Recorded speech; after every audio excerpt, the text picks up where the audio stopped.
Hello guys and gals and non-binary pals, it's me, OC, and my god, I am here to tell you right now, I am deeply excited for Splatoon 3. For its lore, its mechanics, and just whatever else it has to offer, I am 100% on board. I just know that competitive players are scared for their lives right now. Oh god, the gal has wall and killer whale? Oh no, it's gonna be just like K-Gal all over again. Oh my god, can the game just come out first? Anyway, while I'm completely and genuinely excited for the game, there are a lot of ideas and concepts and just genuine quality of life stuff that I just want to add into the game. Although, it is a Nintendo game.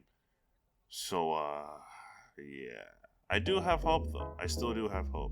This video will be divided into 3 different sections: story, multiplayer, and SalmonRun.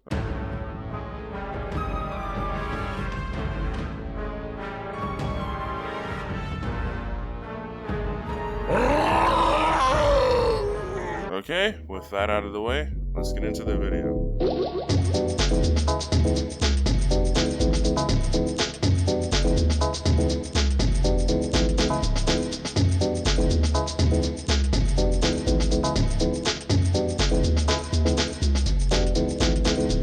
Okay, so as far as the actual story, I'm not going to get into the story itself because I want to get into Splatoon 3 as blind as possible. What I'm going to talk about is the gameplay aspect. So a very minor thing that I thought about was, what if whenever you completed the game, any outfits that you wanted to wear, you can now wear them in the story mode? Like I said, it's a very minor one. I don't know why anyone would do it, but hey, the option's always there. The next thing I thought about was a difficulty system. A lot of Splatoon players thought that Splatoon 1 and Splatoon 2's hero mode was way too easy, and then Nintendo heard about the complaints and said, oh, is that so? And then decided to release Octo expands, being extremely difficult and even frustrating to new players. Not me though.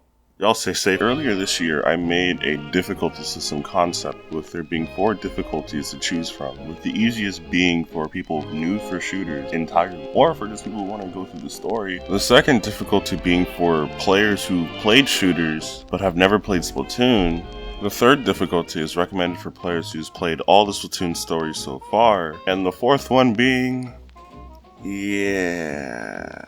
With this system, every player gets what they want. If they want to play extremely easy as they did in the earlier games, they can do that. If they want to play like Octo expansion, they can do that. Next is challenge mode, which Splatoon 2 hero mode kinda did, but it was only with time. But I feel like it could be expanded upon. After completing a level for the first time, if you want to replay the level again, you can choose 2 different objectives: time attack or least turf covered. Or you don't even have to pick one and just play it again. What also could be added is a leaderboard for these challenge modes. Imagine doing a time attack on a boss, you complete it, and then you just so happen to see that your friend also did it, but they had a faster time. Wouldn't you try to want to compete with said time? There could be 3 leaderboards. 1 with your friends, 1 with the region that you're in the world, and 1 just overall, globally. Okay, so for the next couple things I'm going to add, I'm going to be referencing another shooter.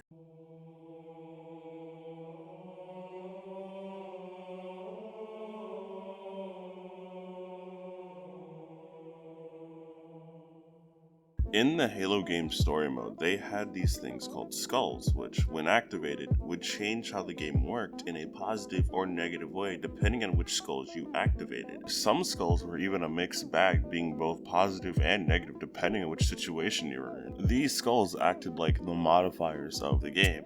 Some positive examples are Grunt Birthday Party, Pinata, and Bandana, and some negative skulls being Mythic, Black Eye, and Iron, probably the most infamous one of them all. And with skulls that are mixed bags, you have Tilt, Boom, and Sputnik. Last year, I made my own modifier concepts for Splatoon. I was supposed to make 24, I only made 6. What if there were scrolls again, or just another collectible that they make for Splatoon 3, but every time you collected that collectible, it came with a modifier. Here are the 6 modifiers I made, which I will be making more modifiers later, and I'm supposed to be making up to 24. There is no limit to what modifiers you can have at a time. You can have them all if you want. Just know that some will overlap each other. And remember, these are optional. You do not have to use them. Just if you want to change your Splatoon 3 on the NintendoSwitch gaming experience, this is something that you can use. And for the final part of the section, co-op mode. Imagine 2-player or even 4-player co-op mode. And I know what you're thinking. But OC, how would this go with the lore? Well, that's the thing. It doesn't. What?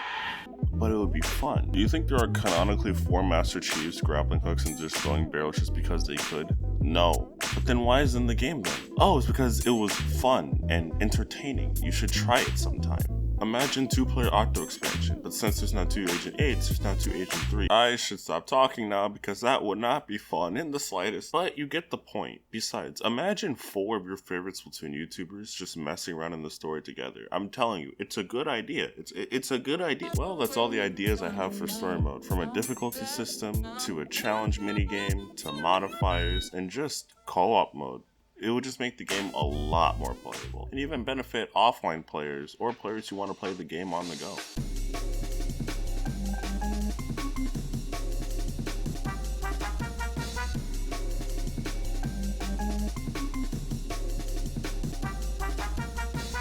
We all know that Splatoon is a very unique shooter, and Nintendo has done a great job expressing how unique the game can be. However, in my opinion, it feels like Nintendo has been so focused on trying to be unique that they forgot a bunch of basic stuff that the game should have. And because of that, the game always felt restrictive to play at times. A good example of this is player inspection. Imagine waiting for a game, and instead of just looking at the screen, just staring at it and just moving your sticks to change the pitch of the music, what if you can click on the player's names that you're matching with, and you can see their stats, what they're wearing, what weapon they're using, how many wins, whatever, just to see what you're coming up against. It's weird that I can do this in the plaza after I've already played with the players, but not before I even play against them in the first place. Since we're on the topic of player stats, I really don't like the idea of the fact that I have to use an outside source just to see most of my stats. I've seen more of my stats on Discord than the actual game itself. I've seen it on Discord more than the actual Nintendo app itself, which is meant to showcase our stats. When you think of it like that, that's really disappointing. Another thing I want to see is more like casual based game modes, because like Turf War is fun, but like I just feel like there should be more casual game modes. I mean, at this point, why not just add like a team deathmatch based game mode anyway? I mean, if you think about it, majority of private matches is basically how the game works anyway. You might as well just make it official, or at least add like the Battle Dojo game mode that Splatoon 1 had. At least do something like that. Next thing I want to talk about is teams. Now, don't get me wrong, I love 4v4, but what about 6v6 or 8v8? Wait, that would mean that Nintendo servers would have to actually be good in order to handle 16-player match. What about 4 teams of 2, like a multi-team game mode? Why can't I pause the game and access my settings mid-game? I mean, I can do that in Mario Kart and almost every other Nintendo online game. Why not Splatoon? Why can't I just like queue up with my friends like in the plaza itself? That would be nice. So I was going to talk about private matches and how we can fix those. But another great Splatoon YouTuber already like made a really good video explaining that, and I don't want to copy everything that he says. I would rather you watch his video rather than just listen to me say the same things that he would say. His name is Joof. He's a very good Splatoon YouTuber. He's trying to reach 1,000 subscribers before S3 comes out, and I want to see that happen, so I highly suggest you check him out and watch his videos, because he definitely knows what he's talking about when it comes to Splatoon. Also, Nintendo, please have emotes and a theater mode, please.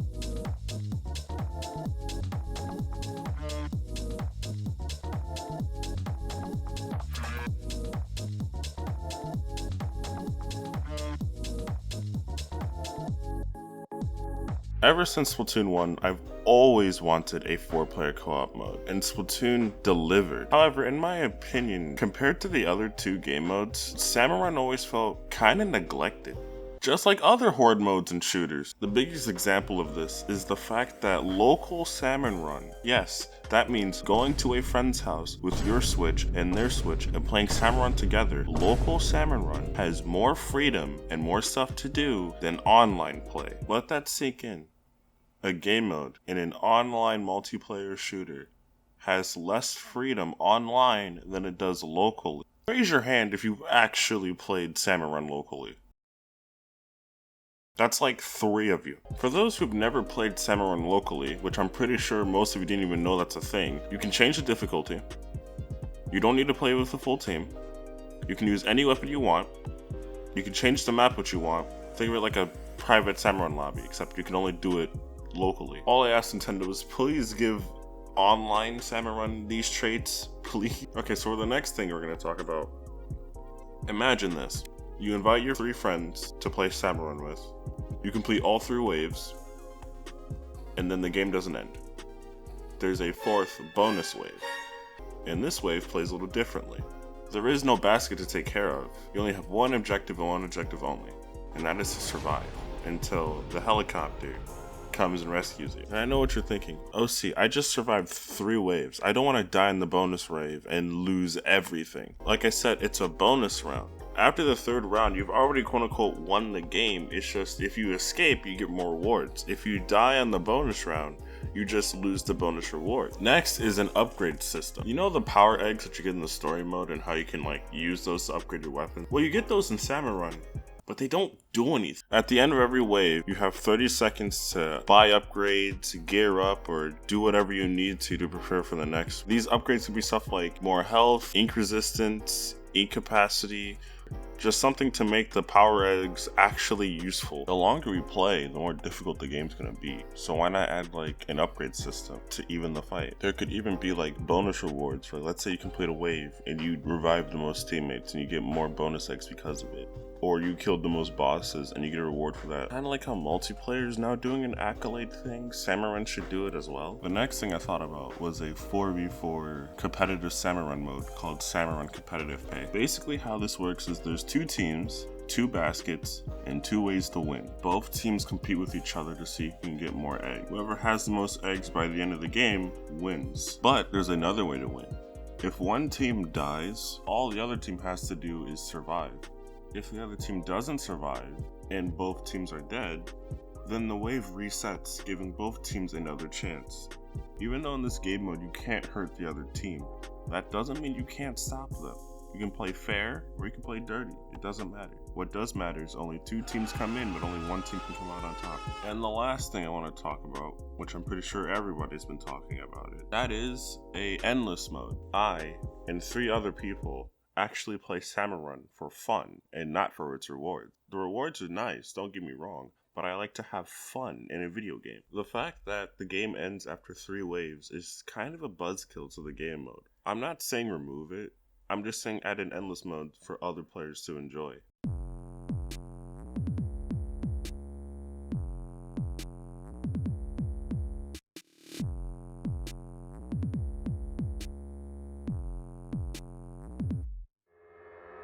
So overall, I have no doubt that Splatoon 3 will be the best Splatoon game so far. They know what they're doing, unlike Splatoon 1, and they're not making a game just to port to a new console unlike in Splatoon. And the game already has a lot of new ideas and concepts to offer already. Nintendo could have easily just made a new story mode, made some new maps and new weapons, and just called it a Splatoon 3.